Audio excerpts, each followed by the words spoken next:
Glede na to, da sem s Primorske, kjer je poleti zelo malo dežja, Ja. Kaj naj naredim, da bo deževalo? Vse, kar sem jaz probal, je bilo samodelno uspešno. Z drugimi besedami,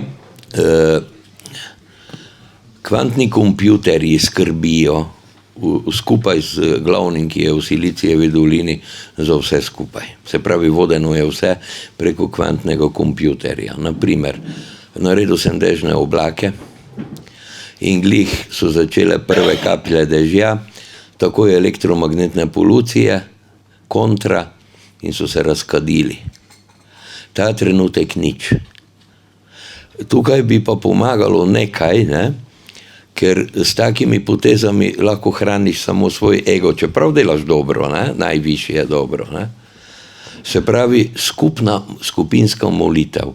V moji praksi se je ta pokazala pri delovanju, naprimer pri soncu. Ne? Tisti, ki me spremljate na javnih medijih, to vidite. Ne? Ljudje naprimer naredijo molitev, pa je sonce. Zdaj bomo pa morali delati na to, v tej smeri, da bo dež. Izhajam pa iz tega.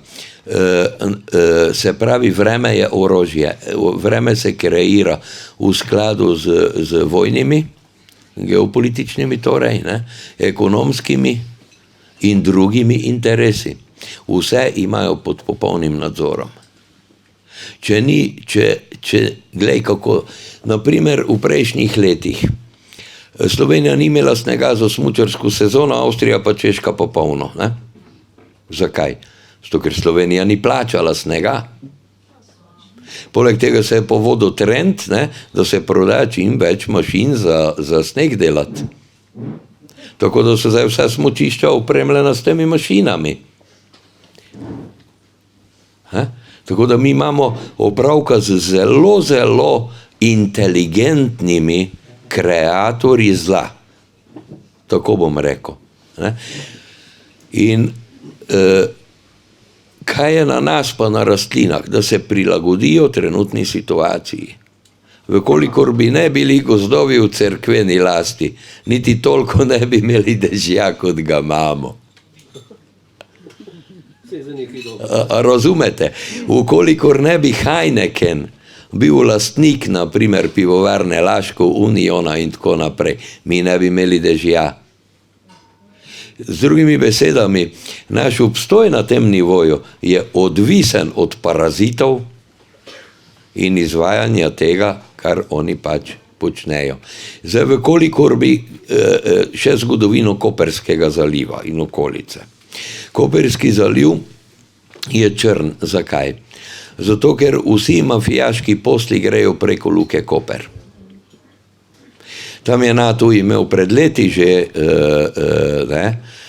apetite po bazi, hotele se je delati tam tudi, saj veš kaj, ne? Se pravi, oni otok in tako naprej. Popovič je bil politično odstranjen, in zdaj neki idiot tam vodi Koper in Koperski zaliv, čeprav noben politik ali pa občinski voditelj ni priljubljen, ne, pustimo zdaj to, ne navijamo za enega ali za drugega. Ne. Tu je pa nekdo tretji, nekdo, ki je tudi del tega globalističnega plana, ki je hotel v Koperskem zalivu narediti plinsko bazo. Ja. Ja, seveda, ker so razmere take, da če Putin zapre pipico, pol je sranje, ne, in bo ves ta del Evrope od tega magnata odvisen, on je pa Slovenc. In solastnik največje plinske kompanije v Evropi. In so mu Rusi konkurenca. Tako da ni interesa potem, da bi v Kopru ali pa Koperskem zalivu bil dež. Mora biti nek interes.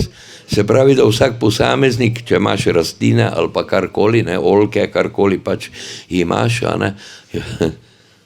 molitev edino ti pomaga, nič drugega ti ne pomaga. Ne? Ker če bi bilo v nekem splošnem,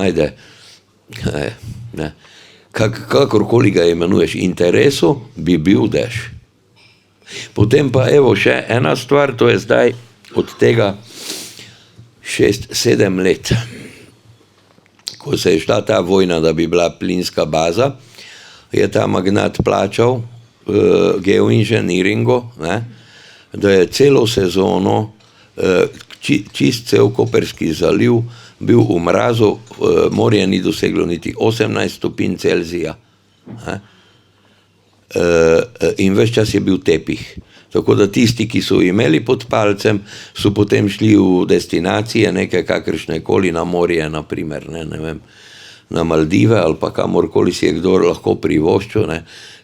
Tako da je bila načrtno uničevana turistična sezona, ker se je takrat Popovič skliceval na to, da jim vsakemu čast, kakršenkoli da je on, in vsakemu čast, da se je izboril za to, da ni prišlo ne do NATO-ve baze, ne do te plinske, in tak naprej.